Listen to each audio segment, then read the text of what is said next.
주말에 결과가 나왔죠. 호남 경선 결과가 나왔습니다. 그 민주당 경선에서 가장 중대한 분수령이 호남 경선 결과일 거다. 이런 어떤 예측이 많이 있었는데 그 뚜껑이 열렸습니다. 그래서 오늘 저희가 아주 특별한 자리를 마련을 했는데요. 이재명 캠프, 이낙연 캠프 두 캠프에 몸담고 있는 두 분 의원을 모시고 이 호남 경선 결과 더 나아가면 지금까지의 경선 결과 한번 중간 정리를 해보는 시간을 가져보도록 하겠습니다. 그래서 지금부터 이야기를 시작을 할 텐데요. 먼저 이재명 캠프의 직능 총괄본부장 겸 대장동 TF 단장을 맡고 있는 김병욱 의원 모셨고요. 어서 오세요. 네, 안녕하세요. 네, 마스크를 좀 벗어도 되나요? 네, 벗었습니다. 예. 그다음에 맞은편에 앉아 계셔야 되는 분이 아직 지금 안 들어오고 계시는데 일단 먼저 소개부터 하고 그냥 시작을 하겠습니다. 화장실에 계실 겁니다. 네, 예. 이낙연 캠프 정치개혁 비전위원장을 맡고 있는 김종민 의원을 좀 이따 모시도록 하고요. 바로 그냥 이야기를 시작을 하죠. 네, 예. 자, 일단 그 이재명 캠프 입장에서 호남 경선 결과 만족하십니까? 네, 만족하고 있습니다. 아, 그래요? 네. 이렇게 예상하셨습니까? 좀 더 잘 나올 수 있었을 텐데 약간 아쉬움은 있지만 네. 결과에 대해서 만족하고 있습니다. 그건 대외적인 발언 같으신데. 진짜입니다. 아닙니까? 예상외로 잘 나왔다 이런 생각은 안 하시고 더 잘 나올 수도 있다. 저희가 이제 뭐 양무, 호남, 시무 국가 이런 얘기가 있잖아요. 호남이 없으면 국가가 없다. 그게 이제 우리 민주당이 호남을 바라보는 시각, 또 호남을 존중해야 된다라는 우리 나름대로 의지잖아요. 그런 측면에서 우리 호남 지역의 대의원과 권리당원들의 올바른 선택을 저희는 좀 기대를 하고 믿고 있었죠. 그래서 경선 과정에서 우리 이낙연 후보께서 의원직 사퇴라는 배수진도 치셨고 또 대장동 사건이 본질과 달리 가짜뉴스와 마타도로 정말 어지러워졌음에도 불구하고 결국 이재명의 그동안의 살아온 길과 이재명의 메시지에 대해서 호남 지역 주민들이 충분히 올바르게 생각할 거다. 그리고 올바르게 투표할 거다. 그리고 중요한 것은 전략적으로 투표할 거다. 이런 저희가 확신이 있었습니다. 그래요? 감사합니다. 우리 호남 지역 대의원과 권리당원님께. 아무튼 광주 전남의 결과하고 전북의 결과가 좀 다르지 않았습니까? 그 어떤 다른 건 어떻게 분석을 하십니까? 뭐 아무래도 우리 이낙연 후보께서 그쪽 지역에서 다선을 하셨고요. 그리고 또 전라남도 지사도 하셨지 않습니까? 전남 지사도 하셨죠. 또 특히 또 서부 쪽, 서부 전남 쪽에 대한 영향력은 크시죠. 그래서 광주와 전남과 전북에 약간의 온도 차이가 있는 거죠. 이낙연 후보님께서는 서부 전남을 중심으로 한 전라남도에는 뭐 워낙 확고한 조직과 지지 기반이 있었던 건 사실이고요. 그다음에 광주는 좀 더 이제 도시화돼 있고 좀 더 전남보다는 상대적으로 좀 젊기도 하고 좀 더 개혁적이기도 하고 뭐 그런 부분이 있었던 거고요.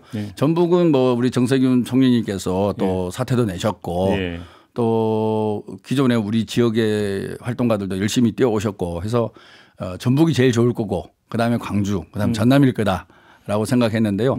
전남하고 광주는 표가 개함될 때 구분이 안 돼서 개함이 돼서 어떻게 됐는지 정확하게 모르겠지만 저희가 예측한 대로 표가 나오지 않았을까라고 생각하고 있습니다. 아, 그러면 이제 광주에서는 이기고 전남에서는 아마 좀 그 이낙연 후보가 이겼을 거다. 결과를 보면요. 저희가 한 1% 졌기 때문에 그렇게 예측이 됩니다. 0.17%포인트 차이가 그랬죠. 광주 전남 전체 토탈하면 지금 이제 그 맞은편에 김종민 의원이 지금 들어오시면 왜 이렇게 늦게 들어오세요? 잠깐 전화를 받느라고요. 선거에 져서 그런 거 아니에요? 선거에 아직 안 졌지. 아, 참. 호남 경선 그 결과부터 한번 좀 그 자평을 좀 듣고 싶습니다. 어떻게 받아들이십니까? 호남 경선 결과를. 일단 광주 전남에서 작은 차이긴 하지만 첫 승리를 했다는 점이 상당히 의미가 있고요. 그렇지만 전체적으로 보면 그 기대한 만큼은 안 됐다는 점이 좀 아쉽기도 하고. 이낙연 캠프에서는 그 호남에서는 한 최대 10%포인트 차 승리 뭐 이런 걸 좀 그 처음에 기대했던 거 아닙니까? 그러니까 이제 예상과 기대가 좀 다른 건데요. 기대는 그렇게 했습니다. 예상은 그렇게까지는 쉽지 않을 거다 정도는 생각했는데. 내부적으로는 그럼 내부적으로는 어느 정도로 그러면 그 전망을 그러니까 기대가 아니라 전망을 했던 겁니까? 예상. 예상은. 근데 다 달라요. 그거는 사람마다. 사람의 성격마다 예. 갖고 있는 정보마다 다른데 예. 저는 한 5% 정도 차이 정도 나지 않겠나. 왜냐하면 그 이제 호남 쪽에 있던 분들이 하는 얘기들을 들어보면 예. 아 이거는 반드시 좀 앞서긴 앞선다. 근데 이 정도면 한 5% 정도는 앞서겠다 정도 생각은 했어요. 그게 전북까지 포함했습니까? 아니면 광주 전남만 갖고 그렇게 예상하셨던 겁니까? 그게 또 애매합니다, 사실은. 무슨 왜냐하면 그 의견들이 다양하기 때문에 근데 전체적으로는 좀 이제 신승 내지는 뭐 비슷비슷한 수준이고 광주 전남에서 한 5% 정도 앞서는 정도 그런 정도가 예상이었는데 그거보다는 약간 좀 못 미친. 근데 뭐 사실 그 광주 전남에서의 경선 결과가 0.17% 포인트 차잖아요. 네. 그러니까 물론 뭐 이거는 그 1위는 갈려졌지만 거의 그러니까 의미 없는 차이. 그렇게도 솔직히 볼 수 있는 거 아닙니까? 동률이죠. 예. 제3자 입장에서는 네. 이런 결과가 왜 이렇게 나왔다고 보십니까? 근데 뭐 의미 없는 차이는 아니고요. 지금 보세요. 전체적으로 보면 50대 30 정도 됐지 않습니까? 네.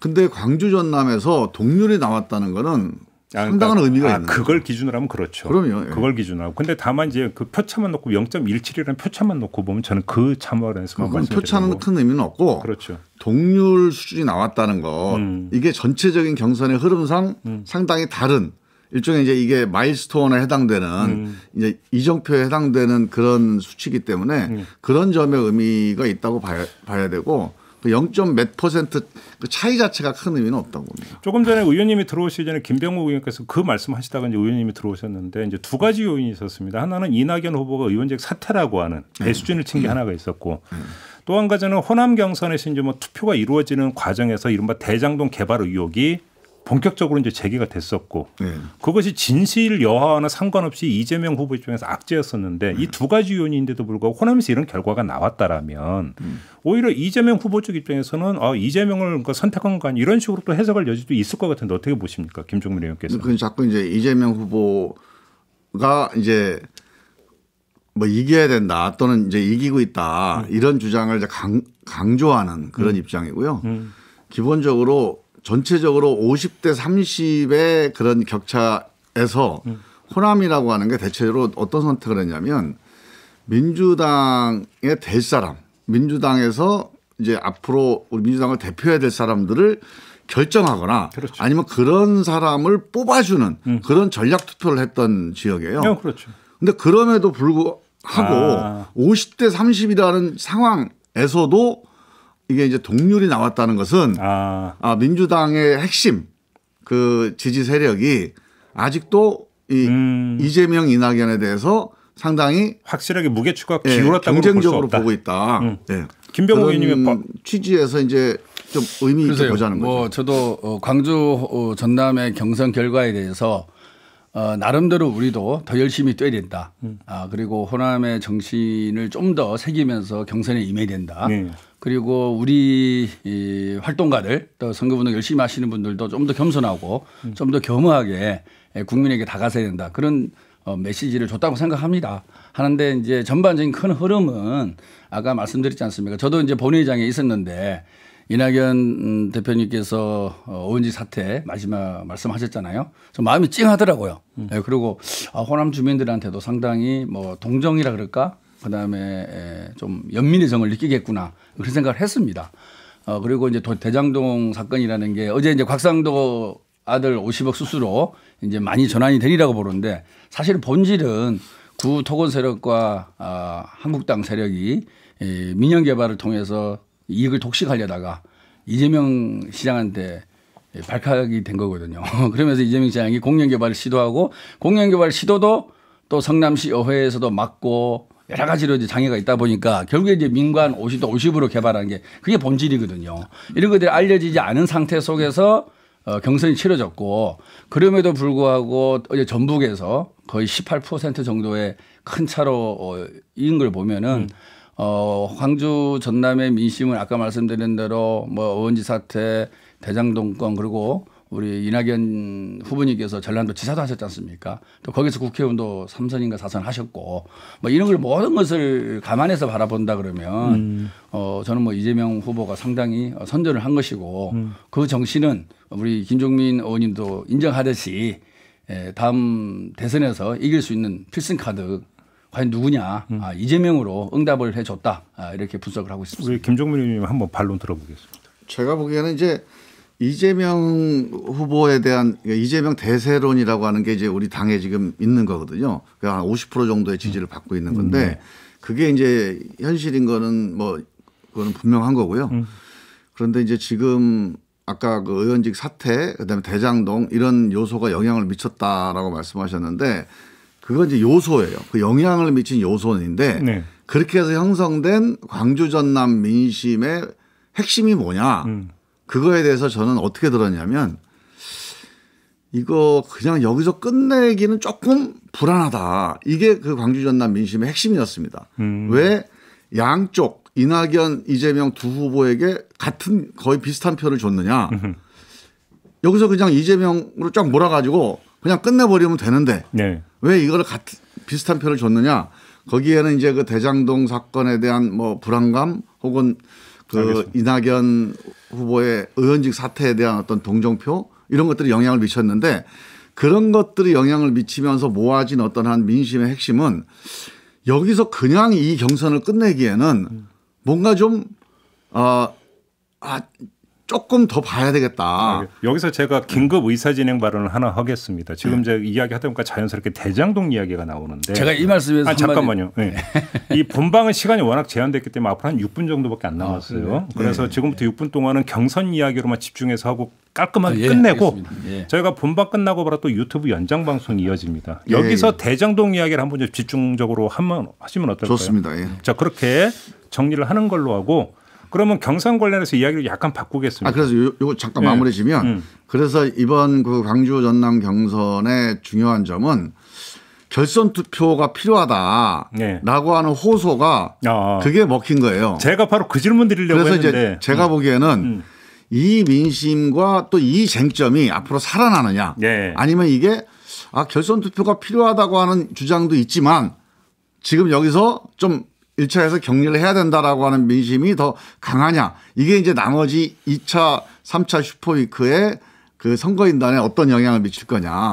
저는 이게 좀 핵심이라고 그 부분에 대해서 이 평가를 좀 달리하고 싶은 건데요. 저는 광주 전남 전북의 결과가 결선 투표 없이 이재명으로 가자. 저는 그게 답이라고 봅니다. 그게 투표의 결과고.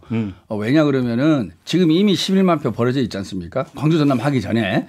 근데 이종민 의원님, 김종민 의원님처럼 결선 투표를 하자라고 했었으면 상당히 이낙연 후보에게 더 표를 몰아줘야만 어느 정도 격차가 좁아들어요. 근데 거의 5대5 나왔다는 것은 그런 고민이 없는 건 아니지만 그래도 우리가 결선 투표를 진행을 했을 때 어떠한 득이 있을 거냐라고 호남 지역 사람들은 전략적 판단을 했을 것이다. 근데 지금 한번 경선의 흐름을 보십시오. 사실 그 이재명 후보가 내세운 기본소득 외에는 이렇다 정책 아젠다가 나온 게 없습니다. 이 정책으로 치고받고 우리의 미래와 비전에 대해서 논의해야 되는데 다 이제 그 네거티브로 일관하고 있었거든요. 계속 뭐 김부선 뭐 계속 그렇지 않습니까? 대장동까지. 과연 이 우리 대의원들과 권리당원과 선거인단들이 무슨 재미로 이것을 바라볼까. 그래서 중간에 투표율도 낮았지 않습니까? 그래서 더 이상 네거티브 하지 마라. 그리고 이미 게임은 끝났다. 좀 가능성이 있고 본선 경쟁이 있는 이재명에게 몰아주자. 그런데 전남과 광주에 대해서는 아까 두 가지 예외적 부분과 상황이 좀 작용을 한 거죠.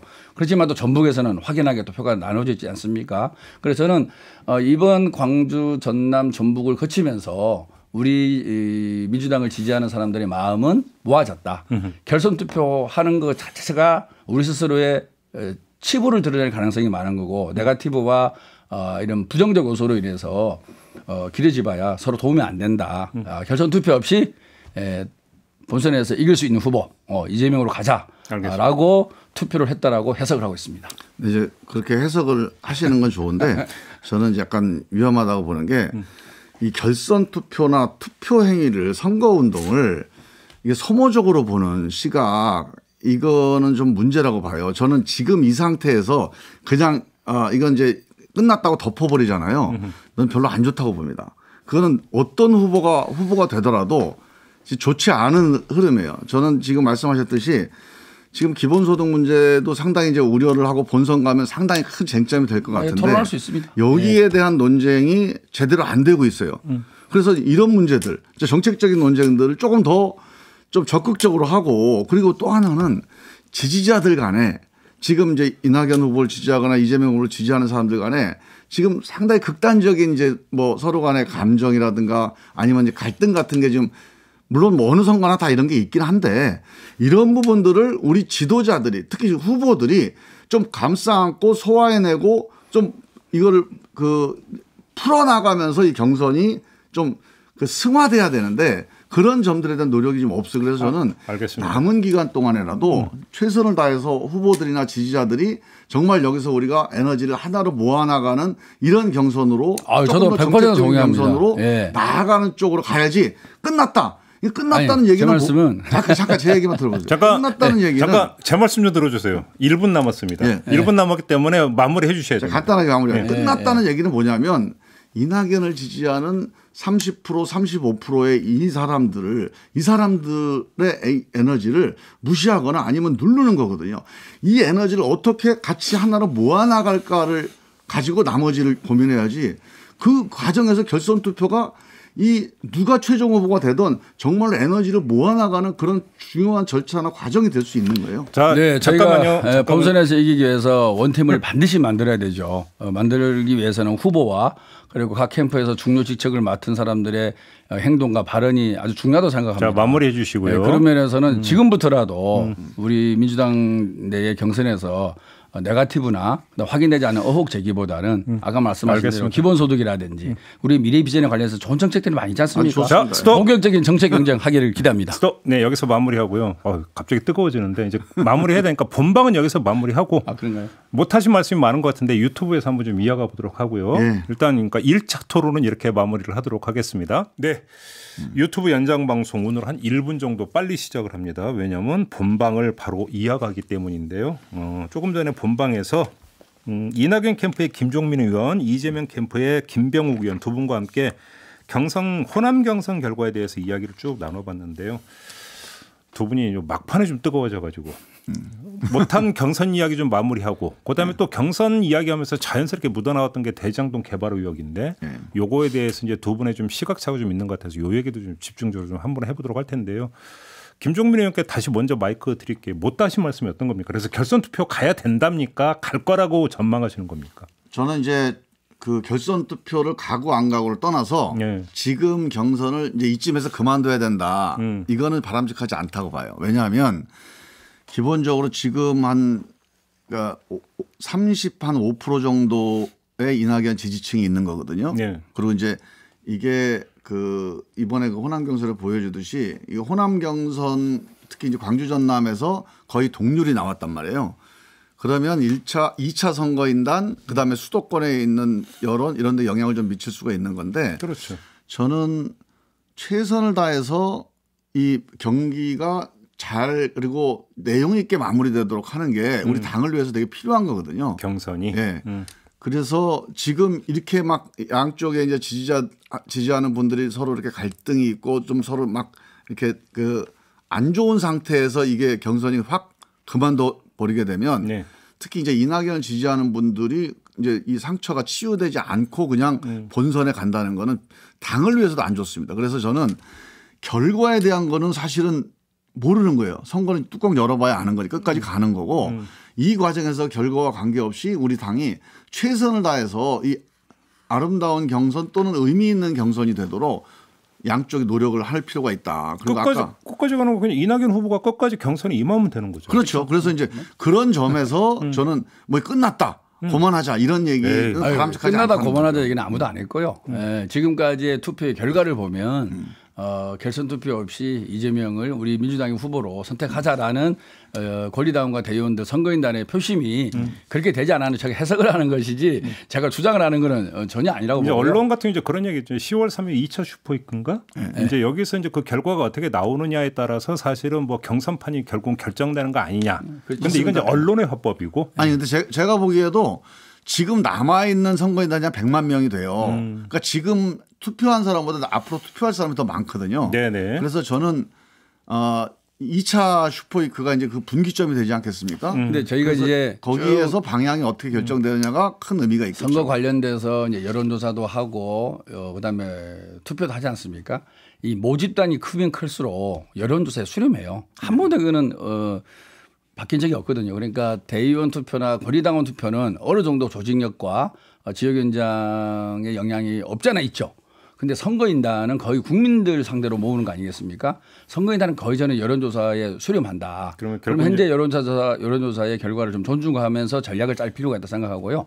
당연히 원팀이 돼야 되죠. 원팀이 돼야 되고 이낙연 후보를 지지했던 정세균 후보를 지지했던 뭐 김두관 후보를 지지했던 우리가 한 팀이 돼서 내년 3월에 정권 재창출을 반드시 이루어야 되죠. 그리고 이런 과정에서 지금 지지자들끼리 약간의 그 과도한 감정이입이라든지 서로의 뭐 싸움이 있는 걸 알고 있어요. 근데 문제는 뭐냐면 이걸 이러니까 우리가 어떻게 하자는 게 아니라 이분들을 제대로 조금 좋은 방향으로 유도하기 위해서 후보와 우리 캠프에 중요한 위치에 있는 사람들이 역할을 해라는 얘기죠. 또 해야 되고 그래야만 이게 되는 것이지 이것을 핑계로 지지자들끼리 싸우고 있으니까 선거 기간을 좀 더 길게 가져가서 이분들을 용광로로 녹입시다. 저는 절대 안 된다고 봅니다. 이분들을 하나로 모으기 위해서는 후보와 우리 캠프의 중요 시청자들의 역할이 중요한 거고 그 역할을 다 하면서 우리가 원팀을 얘기하는 것이 진정한 원팀을 갈구하는 마음 아니냐. 네, 그런 말씀을 알겠습니다. 꼭 드리고 싶습니다. 자, 그러면 제 얘기도 이제 그런 얘기고요.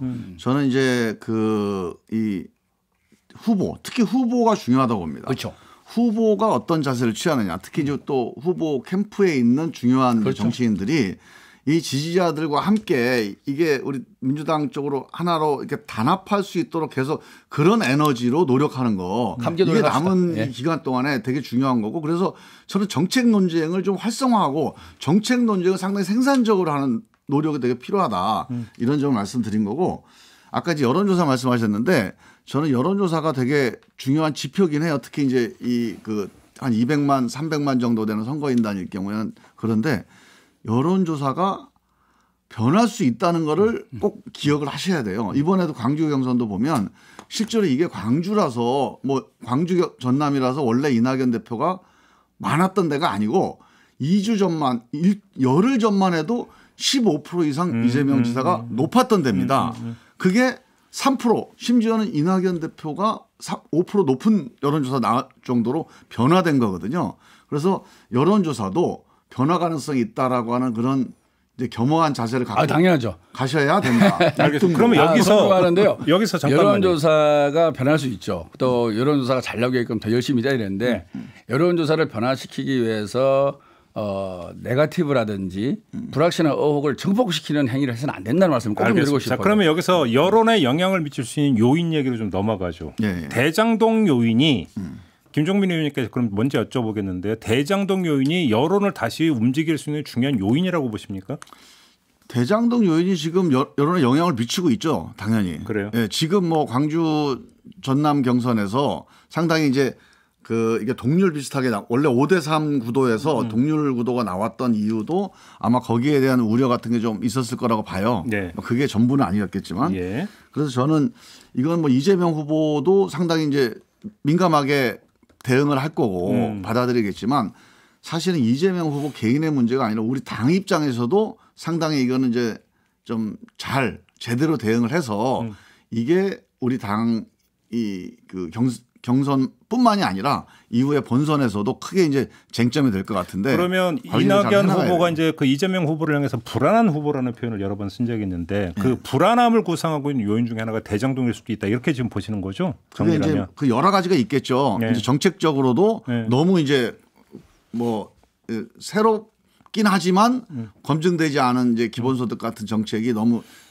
중시되고 있다는 점 이런 점들이 그 불안함의 어떤 근거가 였던 건데 대장동이라는 게 이제 나중에 이제 튀어나온 거잖아요. 그러니까 대장동도 이게 지금 내용이 이제 곽상도 의원 아들이 50억을 받으면서 이게 이제 일종의 야당 뇌물 게이트 같은 성격으로 이제 발전하고 있는데 하여간 지금까지는 뭐 그런 방향으로 이제 가고는 있지만 이게 어차피 이게 이재명 시장의 그 관리하에서 벌어졌던 일이라 또 어떤 일이 벌어질지 모르잖아요. 그래서 이 문제에 대해서는 너무 우리가 방심하면 안 된다. 알겠습니다. 당 차원에서도 좀 이 문제를 제대로 대응할 수 있도록 좀 합심해서 좀 고민을 해야 된다. 마침 여기 나와 계신 김병옥 의원님이 이재명 캠프의 대장동 TF 단장이시니까 하신 말씀이 많을 것 같은데 불안하답니다. 어떻게 말씀 주시겠습니까? 제가 이제 TF 단장을 맡은 이유는 제가 이제 지역구가 분당 을이지 않습니까? 그렇죠. 대장동이 이제 분당 갑입니다.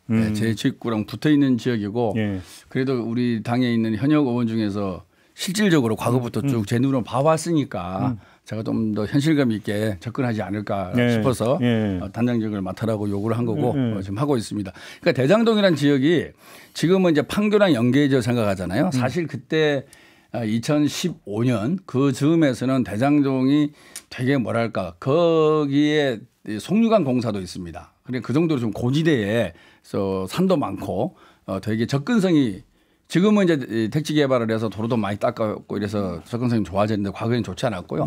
분양 과정에서도 미계약이 많이 속출됐습니다. 쉽게 얘기해서. 그러니까 계약을 그 사람들이 자격이 없는 사람이 청약을 해서 그런 건지 아니면 본인이 투자 가치가 없어서 그랬는지 모르겠지만 어쨌든 미계약분도 상당히 많이 나왔던 그런 지역이고요. 거기가 또 대형 송전탑이 2개나 지나갑니다. 고압선 송전탑이. 그래서 지금 하나는 지금도 그걸 철거 관련돼서 이 법정 소송이 되고 있어요. 이런 아주 물론 부동산이라는 게 보는 시각이 다릅니다. 보는 시각이 다르지만 어쨌든 그런 지역에 있는 지구라는 말씀을 좀 드리고 싶고요. 이 사건의 본질은 그렇습니다. 사실 이렇게 30만 평이거든. 30만 평 땅이면 당연히 공영 개발을 해야 되는 거죠. 자, LH가 2005년에 공영 개발을 하겠다고 선언을 해요. 그런데 그 지역에 있는 사람들과 신영수 국회의원의 동생을 비롯한 개발업자들이 열심히 로비를 합니다. 로비를 하고 그 당시에도 MB도 민간과 공영이 충돌되면 민간을 우선시해라 뭐 이런 얘기도 하시고 신영수 국회의원이 국회에서 왜 공영 개발하냐 민영하라라고 국감에서 뭐 다그치기도 해요. 그래서 2010년에 포기를 해요. LH가 공영 개발을. 그런데 2010년에 어떤 일이 일어나느냐 이재명 시장이 당선이 됩니다. 당선이 되면서 이재명 시장이 이게 뭔 말이냐. 이 큰 땅에 어떻게 공영 개발을 해야지 민영료를 하냐. 그래서 다시 그거를 공영으로 돌리려고 무진 애를 써요. 무진 애를 쓰는데 성남시 의회가 그때 여소야대였습니다. 동의하지 않았어요. 그래서 지방채를 발행해야 되거든요. 약 1조 5천억 정도의 자금이 소요되는데 돈이 없지 않습니까? 지방채 발행을 부결을 시켜요. 그리고 그때 시설관리공단을 이제 개발공사로 법인을 전환을 해서 이 사업을 추진해야 되는데 그것도 지속적으로 방해를 합니다.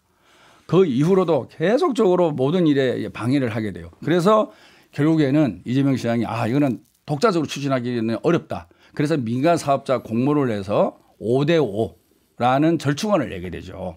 그런데 거기에서 뭐냐면은 우리 성남시에 현안들이 여러 현안들이 있는데 본시가지에 공원이 하나도 없습니다. 우리 분당에는 공원이 있고 그래서 그 공원 그쪽에 공원을 좀 만들어주자라는 게 모든 시민사회단체 합의입니다. 근데 돈이 없잖아요. 거기 한 2,800억이 들어가요. 이 공원을 복합개발이라는 형태를 통해서 대장동에서 나온 이익을 갖고 이 공원을 짓는 거를 조건으로 세우는 거죠. 그리고 임대아파트 부지 하나를 내놔라. 그래 그게 한 4,600억이 됩니다. 그리고 나중에 또 920억을 추가로 공산당이라고 얘기 들을 정도로 개발업자들한테 비판을 받으면서 또 920억을 추가로 또 이익을 환수를 해요. 그래서 총 5,500억이 되는 거거든요.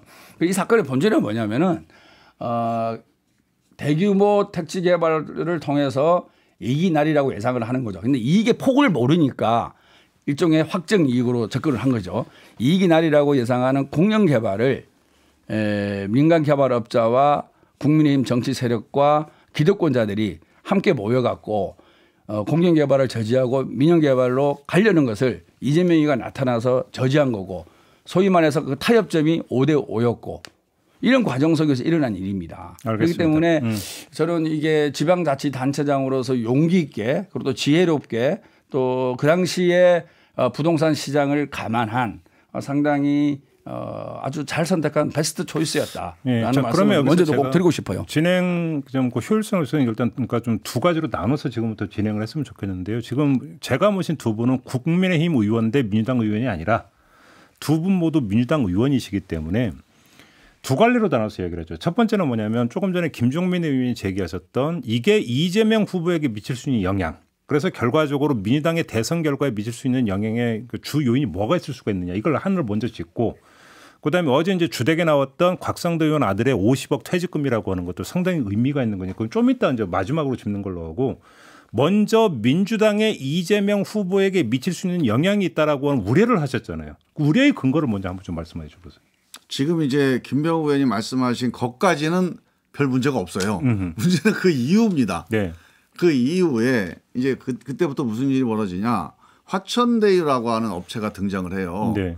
근데 이제 화천대유라는 업체가 등장해서 이제 그 우선협상 대상자로 지정이 되잖아요. 그 안에 이제 그 컨소시엄 안에 들어가게 돼요. 근데 사실은 컨소시엄 구성하는 거를 이 화천대유가 하게 됩니다. 이 주체들이. 그래서 이 사람들이 이제 우선협상 대상자로 지정이 되고 돈 몇백억을 어디서 빌려오고 그 다음에 배분도 하고 그러는데 이게 이때부터 이제 문제가 없었느냐 있었느냐 이게 이제 핵심 쟁점이에요. 네. 그럼 이 과정에서 부당한 수익을 만들어내기 위해서 로비도 하고 뇌물도 주고 뭐 이런 일이 벌어졌다라고 하는 게 지금 나타나고 있잖아요. 그러니까 이게 이제 이 사건의 핵심입니다, 사실은. 그러니까 앞에 지금 이재명 성남시장이 어떤 구조를 짰고 또 어떻게 뭐 모양을 만들고 공영개발 이거는 지금 큰 쟁점이 아니에요. 그건 문제가 없습니다, 지금. 저는 문제가 없다고 보고 그 이후에 이 화천대유라고 하는 업체가 어떤 일을 했는지가 지금 계속되는 문제의 쟁점인데 이 과정에서 저는 한 가지 걱정스러운 것은 이 과정에서 이제 곽상도 의원이나 뭐 이런 이제 저쪽 국민의힘 쪽 뇌물 준 걸로 끝나면 다행인데 예를 들면 우리 성남도시개발공사의 직원들과 어떤 이런 과정에서 뭔가 서로 이제 좀 부적절한 관계가 있었다. 그렇게 되면 그게 뭐 이재명 시장이 직접 관련된 건 아니더라도 전체적으로 이제 그런 성남시의 관할과 지휘 아래에 있는 기관이기 때문에 저는 그런 점들이 이제 앞으로 남은 쟁점인데 그게 어디로 갈지 이게 좀 걱정스러운 건데 그러니까 이 점에 대해서는 아직 확실하게 나온 게 없으니까 그건 좀 지켜보고 있는 거죠. 예. 김병호 의원님 받아주시죠. 그러니까 이제 이 구조를 이해함에 있어서 우선협상 대상자가 화천대유가 아니고요. 민간 사업자 지정을 받은 우선협상 대상자는 하나금융 컨소시엄이고요. 하나금융 컨소시엄 안에 국민은행도 들어가 있고요. 기업은행도 들어가 있고 동양생명보험도 들어가 있고 화천대유가 들어가 있고 하나자산신탁이 들어가 있어요. 전체 구조를 그렇게 이해하셔야 됩니다. 화천대유를 우선협상 대상자로 지정했다는 건 아니라는 게 화천대유라는 거죠. 제 얘기는. 그 시행사이기 때문에 시행사가 짜요. 그건 보통. 아니 모든 책임은 하나금융 컨소시엄이 지는 거고 그중에서 14%의 지분을 갖고 있는 하나은행이 지는 거예요. 그러니까 그 하나 컨소시엄의 틀을 짠 게 화천대유라는 거예요. 그래서 화천대유가 그래서 야당이나 일부 우리 뭐 여당 내에서도 화천대유가 누구 겁니까? 이렇게 전국의 현수막 구축은 지금 난리잖아요. 그런데 결국에 누구 거로 드러났어요. 곽상도 아들 그리고 뭐 아직 금전적인 거는 드러나지 않았지만 원유철 전 대표 지금 드러나고 있는 사람들이 뭐 그다음에 강찬우 전 지검장 그분도 국민의힘에서 공수처장으로 후보를 올린 사람 아니겠습니까? 지금 드러나고 있는 사람들이 전부 다 국민의힘 관련된 사람이고 관련적이에요. 근데 지금은 자꾸 그거를 우리 김정민 의원님께서도 뭔가 관리 책임 말씀하시면서 드러날 거 아니냐.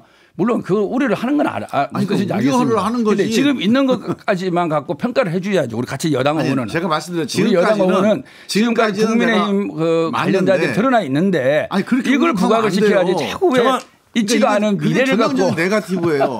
저는 당연히 도시개발공사와 관련돼 있으니 도시개발공사와 화천대유 간에 어떤 문제가 있었는지 이게 남은 고민거리다. 그거는 다 누구나 아는 얘기죠. 자, 이 문제에 대해서 일부 직원들의 일탈이 있을 수 있죠. 일부 직원들의 일탈이 있을 수 있고 누구나도 있을 수 있지 않습니까? 근데 그걸 굳이 이렇게 얘기할 시점은 아니라는 거고요. 아니, 자, 곽상도 의원의 아들 50억이 드러났는데 오늘 아침 라디오 방송에 뭐가 나왔냐 그러면 김기현 원내대표가 이 사실을 2주 전에 알았다는 거예요. 아까 이제 녹화뉴스 보도로. 예, 보도로. 아직 확인은 안 됐는데 하여튼 어찌됐든 야, 저는 그 얘기 듣고 정말 그 국민의힘 집단의 도덕 불감증 또는 우리 사회를 바라보는 시각에 정말 심각한 문제가 있구나. 잠깐만요. 그러면서도 2주 전부터 지속적으로 화천대유 누구 겁니까? 현수막 붙이고 계속적으로 네거티브와 정치적 공세를 하고 있는 거 아니겠습니까? 잠깐만요. 생산적인 논의를 위해서 잠깐만요. 저는 그렇게 생각해요. 잠깐만요. 지금 이 국면에서는 잠깐만요. 우리 정부 여당이 민주당이 힘을 합쳐서 저쪽에 진짜 이런 50억 뇌물성 대가를 수령한 것과 김기현 원내대표가 이런 사실을 인지하면서도 지속적으로 네거티브와 정치 공세를 해왔던 부분 전국에 화천대유 누구 겁니까 현수막을 깔은 거 이런 것도 우리 여당에서 그건 좀 이따 얘기한다니까요. 함께 우리가 공격을 해야지. 잠깐만요. 그러니까 여기서 먼저 제가 그러면 조금 전에 김종민 의원이 제기했던 문제를 받아서 제가 그럼 추가 질문을 드려볼게요. 그러니까 문제의 본질이 비리 커넥션인데 그것이 국민의힘과 관련 인사들만 얽혀 있다면 모르겠는데 만에 하나라도 이재명 후보 본인이 아니더라도 이재명 후보와 연결되는 측근이라든지 이런 사람이 얽혀 있다면 그 불똥은 이재명 후보에게도 튈 수 있고 그러면 그 부담은 민주당이 고스란히 안아야 되는 거 아니냐. 이게 김종민 의원의 지금 주장이잖아요. 정리를 하면. 아니, 그거는 이제 너무 나간 거고요. 저는 이런 겁니다. 네? 비리 제 얘기가 너무 나갔다고? 네, 비리 커넥션까지는 아니어도 이게 결국은 이제 성남시 도시개발공사와 화천대유 간에 이제 협의해서 이루어진 일이잖아요. 네. 그러니까 이런 과정 속에서 이런 외부적인 곽상도라든가 이런 국민의힘 쪽 사람들에게 뇌물 주거나 이런 그 부정한 거래가 있었던 거 말고 또 이 공공기관과의 관계에서 어떤 문제가 있었을 가능성에 대해서 걱정이 되는 건데 그 얘기잖아요. 그게 이제 비리든 아니면 어떤 뭐 상황 판단의 잘못이든 뭔가 이 문제에 대해서 우리가 꼭 비리가 아니더라 하더라도 이것까지 이재명 지사 나서서 옹호할 필요는 없다는 거예요. 이게 아무것도 문제가 없다 이렇게 얘기해 버렸다가 나중에 거기서 문제가 뭐 실무자든 누구든 문제가 생기면 그 책임까지 우리 민주당이나 이재명 지사가 질 필요는 없는 거니까 저는 이 점에 대해서는 그 도시개발공사에서 어떤 실무적으로 문제가 있었다 하더라도 우리는 단호하게 거기에 대해서 뭐 대응하겠다. 책임을 물어야죠. 정리하겠다. 이렇게 문제가 있으면. 입장을 갖자는 얘기지. 저는 그 얘기는 아니었던 것 같은데. 아니 그러니까 자꾸 그렇게 해석을 자꾸 그렇게 하려고 그래요.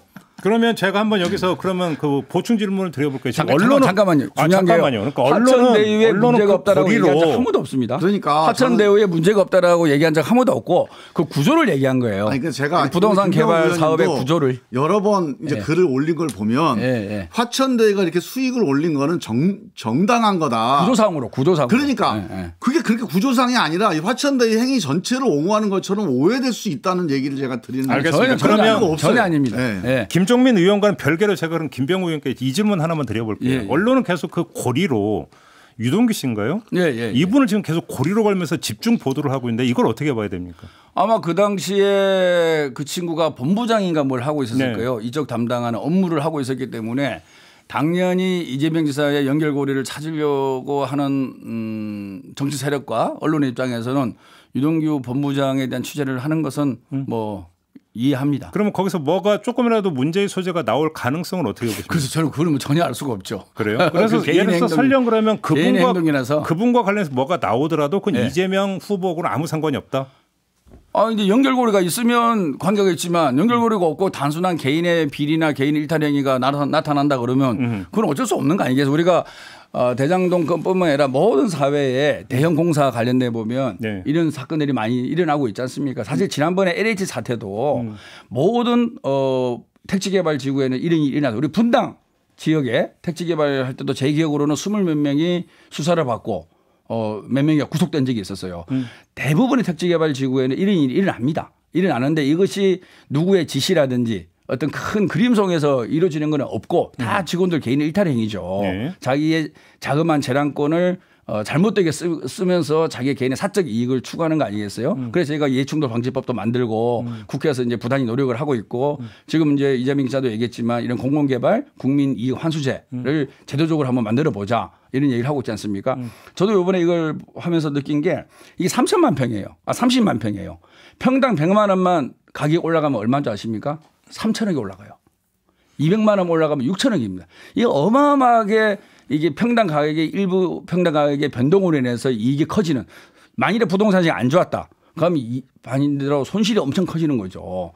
이런 구조를 갖고 있는 게 이 대규모 택지 개발 사업이고 대규모 아파트 분양 사업입니다. 그럼 이걸 어떻게 하는 것이 좋고 이런 소수가 이런 국민 정서와 어긋나게 수천억을 벌어들이는 이 구조를 어떻게 막을 수 있을 것인가라는 걸 연구하는 거 아니겠습니까? 근데 이걸 자꾸 뭐 누구랑 연결돼 있는 거 아니겠느냐? 그리고 일반적으로 나타나는 비리 현상이죠. 우리나라에서 개발 사업과 인허가와 대규모 공사에 있어서는 저는 그건 모르겠습니다. 모르겠는데 그거를 마치 기존의 공사라든지 대규모 계약에서 그런 거 일어났듯이 일어날 거다 생각하고 거기 이재명과 연관시킬 거다. 그렇게 미리 생각을 하고 그거를 염두에 두고 발언을 하고 메시지를 하고 이렇게 예단을 하는 것은 크나큰 착오다 생각합니다. 제가 한 가지만 정말 제가 충정해서 말씀을 드리는데 LH 사건 때 보세요. 우리 변창흠 장관이 이거 그냥 흔히 일어났던 일이다. 이 한마디 가지고 LH 사건의 큰 물줄기가 엄청나게 꼬였습니다.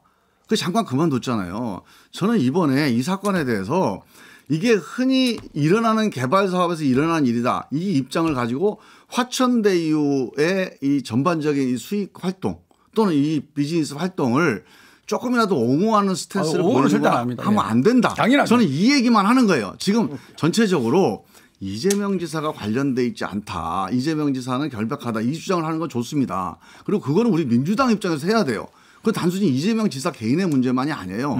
그래서 저는 이 과정에서 국민의힘의 비리라든가 이런 것들 같이 힘을 모아서 같이 대응하자. 아주 대찬성이에요. 그리고 그렇게 해야 됩니다.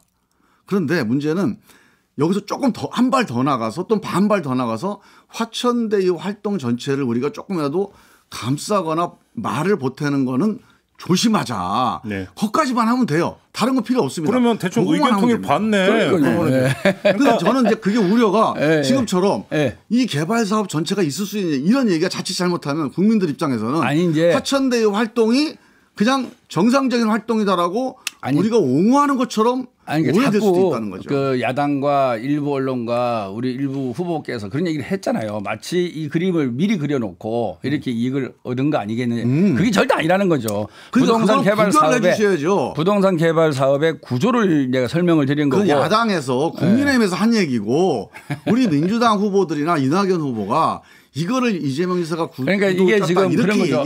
이재명 없어요. 지사도 어젠가 그저 얘기했지만 어찌됐든 결과적으로 소수가 수천억을 벌게 만든 대한민국의 부동산 개발 사업 현황에 대해서는 유감을 표하고 이런 일이 다시 벌어지지 않게끔 제도적 개선을 해야 되는 거죠. 알겠습니다. 이 부분과 관련해서 이제 이렇게 제가 정리를 할게요. 그러니까 방어는 당연히 해야 되는데 방어는 신중하고 절제 있게 해야 된다. 그리고 화천대유 회사에 대해서는 우리가 나서서 방어할 필요가 없다. 절대 방어하면 안 되죠. 왜 방어하면? 그 점에 대해서만 분명히 하면 돼요. 그러니까 화천대유 내부의 잘못된 행위 뭐 이런 것도 사실 뭐 곽상도 아들 50억 준 것도 화천대유 내부에서 준 거지 않습니까? 그렇죠. 그런 일이 벌어지고 있잖아요. 뭐 지금부터 성과급이라고 또 퇴직금의 성과급으로 말을 바꾸고 있더라고요. 그 회사가 557억 정도 이익이 난 걸로 알고 있습니다. 그러니까 천하동인표. 근데 557억에서 약 10%를 준 거거든요. 임원도 아니고 일개 직원한테. 저는 정말 스스로 무덤을 더 파고 있지 않느냐. 일들이 되게 많아요 지금. 제가 두 번째 지금 던지려고 했던 질문이 바로 근데 자연스럽게 받아주셨으니까 그냥 이어가 주세요. 그러면 그 50억의 성격을 어떻게 파악하세요? 저는 뭐 사실 대가라고 봅니다. 대가인데 그게 대가? 뭐에 대한 대가냐. 뭐 우회 투자를 한 대가인지 뭐 정치권에 바람막이를 해달라고 미리 보험을 준 대가인지 안 그러면 우리가 아직은 알 수 없는 커다란 커넥션의 한 부분으로서의 대가인지는 알 수가 없는데 어찌됐든 대가가 아니고서는 일어날 수 없는 거대 금액이고. 쉽게 하면 그러면 그 아들한테 준 게 아니라 곽상도 의원한테 준 걸로 봐야 된다 이런 말씀이십니까? 그래서 뭐 제3자 뇌물죄 얘기가 나오고 이러지 않습니까? 저는요, 이게 퇴직금이라는 거는요. 다 아시다시피 저도 셀러리맨 생활을 10년 이상 했는데요. 3개월 급여의 평균 곱하기 근속연수를 하는 거예요. 그리고 임원들은 임원들은 곱하기 뭐 근속연수에다 또 3 정도 해주고 하는 경우는 있는데 국회의원들은 퇴직금 없죠? 없습니다. 그리고 선수에 따른 호봉도 없습니다. 이게 이제 퇴직금이라고 얘기를 하잖아요. 그리고 퇴직금으로는 누가 봐도 말이 안 아니잖아요 이게. 말을 그러니까 거기다가 하나 붙여놓은 게 뭐냐면 산재야 산재. 성과급 산재 위로금이에요. 그러니까 이게 뭐 어디죠 뭐 귀가 조금 이제 이명이 생겨서 여기에 대해서 이제 산재 위로금이다.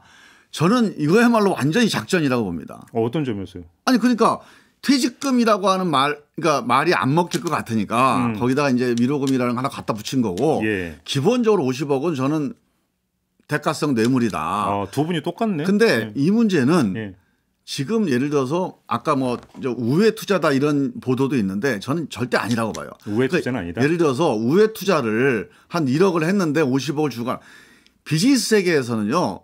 공짜로 주는 법이 없습니다. 50억 같이 일을 한 거예요.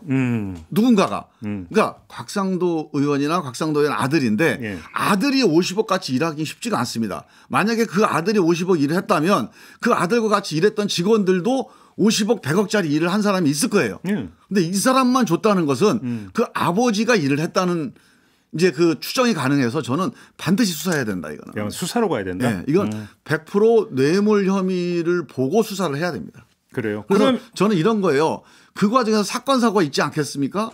특히 검찰과 관련돼서 사건 사고가 있었는데 그 과정에서 곽상도 의원이 힘 있을 때 어떤 역할을 해줬는지 이 문제를 집중적으로 좀 조사해야 됩니다. 그러면 애당초 국민의힘 화천대 의원은 누구 겁니까라고 걸었는데 일단 곽상도 의원 아들이 50억 그러니까 그 수령 사실이 밝혀졌으면 이 두 가지는 어떻게 매치될 수 있는 겁니까? 그러면 그거는 뭐 곽상도 의원 거다까지는 못 간다 하더라도 화천대 의원 누구 겁니까? 곽상도 의원 아들에게 물어보세요.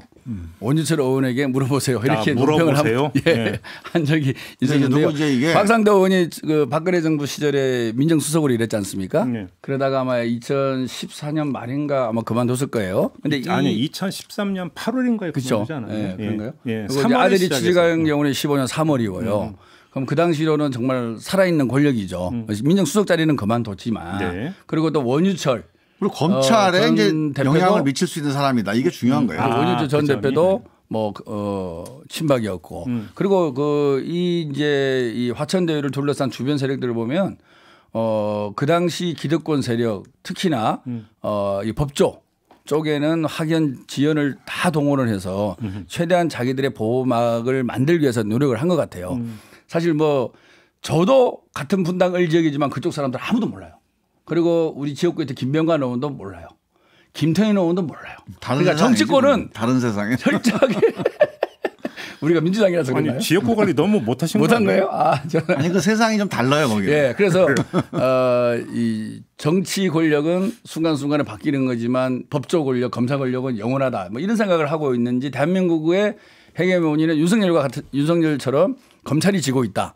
이런 생각을 하고 있는 것 같은 느낌이 들어요. 그럼 하나만 더 여쭤볼게요. 예. 그러니까 이제 그 보수 언론이나 국민의힘에서는 이제 인맥 관계를 보면서 권순일 대법관이나 강찬호 검사장을 두면서 이재명 그 후보 재판과 관련된 인물들 아니냐. 그러니까 이재명의 사람들 아니냐 이런 식으로 봤잖아요. 아까 말한 대로 강찬호 지검장은요 국민의힘 추천한 공소시장 후보예요. 그리고 권순일 대법관은 누구나 다 알다시피 가장 보수적인 대법관이에요. 이게 이제 어떤 사건의 변호는 그때그때 따라서 하는 것이지 그게 하나의 인맥이 될 수는 없거든요. 그리고 본질적으로 그 두 분은 우리 민주당하고는 좀 색깔이 다른. 그러니까 권순일 대법관이 그 이재명 후보의 이제 공직선거법 위반 사건 대법원 갔을 때 이제 무죄 판단을 내려줬다고 하더라도 그것이 지금의 어떤 인맥 관계로까지 가는 거 오바다 이런 말씀이십니까? 저는 이제 그 문제는요. 이제 진짜 수사해 보면 금방 나오는 문제인 게 이게 예를 들어서 한 뭐 몇백만 원 뭐 예를 들어서 뭐 떡값 정도로 오갔다. 네. 그러면은 이제 후위를 위해서 특정한 사건과 관계없이 오갈 수 있는 금품이에요. 근데 만약에 수억 그다음에 이런 수십억이 오갔다는 것은 분명한 사건이 있습니다. 그러니까 오고 갈 때 이 대가의 어떤 그 꼬리가 달려 있어요. 꼬리표가. 비즈니스 이벤트가 분명히 그렇죠. 있을 거다. 그래서 그 이벤트가 뭔지는 수사해 보면 금방 나온다고 봅니다. 제가 추측을 해보면 곽상도나 아니면 이 곽상도 의원이나 이 주변의 법조 인맥들이 주로 관련돼 있잖아요. 예. 사건이 있는 거예요. 검찰이든 법원이든 그게 뭔지를 저는 빨리 수사해서 확인을 해야 된다.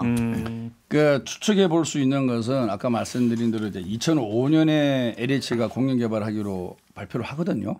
근데 사실 공영 개발하기로 발표를 하면 지유 작업 이런 것들은 거의 이제 조용해지고 중단되는 경우가 대부분이겠죠. 공영 개발하는 거니까 토지 수용권을 갖고 있지 않습니까? 그럼에도 불구하고 제 기억이 맞는지는 모르겠지만 지속적으로 지유 작업도 하고 관련된 투기로 수사를 받기도 하고 구속되기도 하고 또 남욱 변호사도 구속됐다가 이제 무죄로 석방은 됐지만 이런 어떤 그 토지 지주 작업과 그다음에 이후 개발 사업과 관련된 끊임없는 활동을 해요.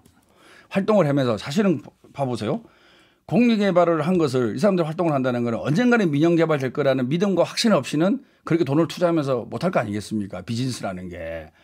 그런 확신을 왜 갖고 있었을까? 그리고 또 그런 활동이 이제 국민의힘 의원들을 통해서 로비를 하고 그리고 2010년에 이재명 시장이 당선되고 그 이후로도 우리 성남시의 시의원들이 또 수사를 받고 막 그래요. 그리고 계속적으로 공영개발을 막고 민영개발을 하기 위해서. 근데 그 사람들이 또 풀려나요.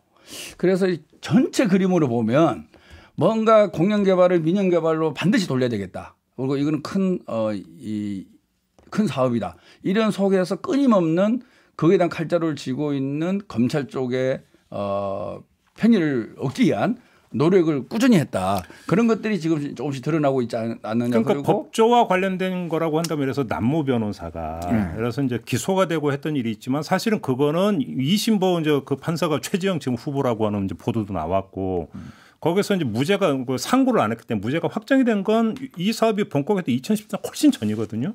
그렇게 놓고 본다면 세간에 알려지지 않은 전혀 다른 좀 숨어 있는 법조 관련 뭔가 어떤 사안이 있었다 이 말씀이신 거죠. 저는 그럴 가능성도 있고요. 또 과거에 그런 신세를 졌으면 또 그거에 대해서 이제 사후에 또 이제 그 보답하거나 아니면 뭐 사후 뇌물로 건넬 수도 있는 거니까 저는 뭐가 이제 관련돼 있는지는 특정할 수는 없겠지만 우리가 모르는 뭔가가 있을 거라고 저는 봅니다. 50억이 그냥 넘어가진 않아요. 근데 기자적 마인드로 하나만 더 여쭤보면 납득이 안 되면 약간 좀 뭐한 게 지금 그러면 그러니까 두 분은 공이 뭔지는 모르겠지만 대가성 뇌물 성격이 짙다라고 추정을 하셨잖아요. 근데 여기에는 어떤 게 지금 깔려 있냐면 드러나지 않았다라는 거예요. 그러니까 그렇죠. 드러나지 않게 안 움직였다고 봐야죠. 곽상도 의원이. 근데 또 한편으로는 우리도 모를 수가 있겠죠. 또 한편으로는 근데 그러니까 아들이 회사에서 일을 했다. 너무나 드러내놓고 이 두 가지가 언밸런스 아닙니까? 이제 제가 이제 이런 거예요. 우리가 이제 언론에서 보면 추정을 하기를 김만배라고 하는 그 이제 대주주하고 회장이죠 거기 화천대유에 이 화천대유 실소유주입니다. 이 사람하고 이제 그 곽상도 의원하고가 같은 대학 출신이고 이제 한 20년 전부터 아는 사이다. 그러니 아들을 취직시켰고 거기에 대해서 좀 배려해 준 거 아니냐. 천만의 말씀. 불가능한 얘기예요. 왜요? 제가 상식적으로 저도 한 50년 대한민국에서 살고 있잖아요. 대한민국에서 아무리 친한 사이고 아무리 동문이고 해도 50억이라고 하는 돈을 그런 인간관계로 나중에 뭔가 도움이 되겠지 이렇게 투자하는 사람은 없습니다. 그러면 속칭 뭔가 핵심적인 구체적인 이권과 관련된 사건이 있어요. 제가 보기에. 그러면 예를 들어서 파견 내지 영입이라고 보시는 겁니까? 아들이? 그거는 이제 뭐 그렇게까지 또 그 한 사람의 인격이 있기 때문에 네. 그렇게 표현하는 거는 좀 그렇고요. 그러니까 하여간 뭔가 이권과 관련된 주고받는 게 있다 분명히. 그러니까 제가 드리는 질문은 그 아들이 회사에서의 역할이 지금 이제 세간의 그 직원으로서 역할 말고 알려지지 않은 그 어떤 일과도 연관이 있을 수 있다. 이런. 그게 아들이 직접 관련돼서 아들이 하는 일이 수도 있지만 오히려 그거보다는 이제 곽상도 의원이 이제 이 김만배 씨를 어떤 식으로 사업상에 도움을 줬을 가능성도 있죠. 알겠습니다. 그 점에 대해서도 저는 또 하나 참 따져봐야 돼요. 이해가 안 가는 게 곽상도 의원이 문재인 대통령 아들 문준용을 지속적으로 거론했지 않습니까? 네. 재산상 네. 이사 간 것부터 시작해서 네. 그다음에 뭐 직업도 계속 거론했는데 본인 아들은 이렇게 취직을 시켜놓고 대통령 아들의 이런 문제를 계속 거론해 왔는데 이게 뻔뻔한 건지 안 그러면 자기도 그렇게 하니까 당연히 대통령은 더 이상 했겠지 하고 생각해서 그러는 건지. 후자도 있었을 겁니다. 네, 참 저는 곽상도 의원의 마인드를 좀 이해를 못 하겠어요. 본인이 그런 행동을 했으면 설령 그런 게 있더라도 잘 못하는 게 사람의 기본적인 심성이거든요. 그런데 해석의 다양성이 확인이 되네요. 네. 알겠습니다. 그러면 이제 두 분 정치는 그러니까 정치적인 측면만 여쭙고 좀 마무리를 할게요. 이런 상황에서 이제 국민의힘이나 뭐 윤석열 캠프 거의 모든 캠프에서 특검을 주장을 하고 있지 않습니까? 거기서 어떤 정치적 유불리를 어떻게 판단을 하세요? 그 최종적으로 이게 정치적으로 어떤 지형을 형성할 거라고 전망하십니까, 김종민 의원님? 저는 뭐 이렇게 지금 상황이요 엄청나게 이게 그러니까 그 복잡하거나 아니면 대형 사건입니다. 이 뇌물 액수가 50억이라는 거는 우리가 그 전까지 구경 못하던 거예요. 새로운 사건입니다. 네. 그래서 이게 어떤 정치적 영향을 미칠까를 따지거나 고민하는 건 의미가 없다고요. 어디로 튈지 몰라요. 그래서 저는 기본적으로 원칙대로 해야 됩니다. 그냥 예를 들면 특검 같은 경우가 저는 이제 이재명 지사가 관련돼 있다. 그래서 특검하자고 주장을 하잖아요. 그래서 제가 분명히 얘기를 한 게 이재명 지사 관련된 단서가 있어야 되는 거 아니냐. 근거 혐의가 있어야 특검이라도 얘기를 시작해 보는 거지. 그냥 플래카드 붙여놓고서 이재명 거다 이래 갖고서 특검하자면 이게 말이 되냐. 그래서 이거는 안 된다. 그래서 이런 식의 특검은 성립이 안 된다. 국정조사도 말이 안 된다. 이건 단순히 경제사범이다. 그래서 경찰이나 검찰이 철저 수사를 해야 된다. 이제 이게 맞고요. 근데 만약에 지금 이제 곽상도 의원이라든가 네. 뭔가 정치권이 연루돼 있다. 이렇게 되면 사실은 그건 곽상도 의원에 대한 특검이 필요한 거예요, 사실은. 오히려 특검이 곽상도 특검으로 네, 가야 된다. 이게 확대돼 갖고 이게 확산되지 않는. 네. 근데 사실은 그 정도면 경제 사건이거든요. 그래서 검찰이 충분히 수사할 수 있습니다. 그건. 검찰 수사로 가면 된다. 네. 김병호 의원도 마무리. 지금 우리가 대선 국면이잖아요. 네, 대선 국면은 사실은 서로가 여야 간에 안정적으로 갈 필요가 있습니다. 그리고 지금 현재 이재명 후보가 수사를 요청을 했고 지금 수사가 진행되고 있고 또 한편에서는 지난 4월 달에 뭐라 그럴까 금전거래가 지금 드러나 있지 않습니까? 그래서 금융정보분석원과 경찰청에서 또 수사를 하고 있는 부분이 있고 그렇기 때문에 이것을 정치 공세나 정치 공방으로 갈 수 있는 국정조사나 특검은 하면 안 된다고 봅니다. 이거는 서로가 안 될 거 뻔히 하면서 공세를 하고 있다고 보고요.